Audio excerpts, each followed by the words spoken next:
बास्लायजोबलायबाय माथो खाम्फासार थांनाय लोगो लोगो जोंनि नैबे सान्थिपुर चिरांदुवारनि माबाफ्रालाय खाम्फाजों लोगोसे खिबुक खिबुक खारफाजोब्बाय माथो। आसोल गोजाखा थांफाग्राफ्राबो। खाम्फासाराबोथ' जि देन्जारखा, पाब्लिकखौ गोथाव गोथाव बुंनो रोङो। प्रमद बर'खौ जि बाखोनायबाय बियो, दा हाग्रामाखौ बाखोनायलायबाय। खय लाखनि बायोलै बेबा बिदिखौबा। जोंफोरबो गोदो बिमा बिफाया लेखा फोरोंबा फरायासै, आदा सदा जाबाय। जोंखौलाय सोर बायनो। जोंनि आसि बिमाजों पाब्लिकनि जाम्बा जाम्बिनि आसि बिमाजोंनो राजा जायो जाहैबाय लिडारफ्रा। माथो खालामनो। नों सिखोमोन होबावगोन इउपिपिएलनाव, बिपिएफनाव भट होबावगोन आंनिफ्राय।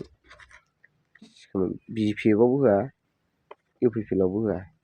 माने जाम्बा जाम्बिखौ सिनायनो रोंखाया बिसोरो, थगायसुला गोजासो। ओंखायनो जोंनि नैबे चिरांदुवाराव 14 नं चिराङाव डेभेलप गैया जोंनाव। ओंखायनो थगायनानै जानाया अभार। आंबां जाबां एम्बु थेफाफोर दंजोबो थगायसुला। खामानि गैया बिसोरो। बेनिखायनो बिपिएफआ भट मोनाब्रा जोंनि 14 नं चिराङाव देरहाया। थगायनानै जानाया अभारना जोंनि नैबे 14 चिराङाव। बाथा देवानि गोजा।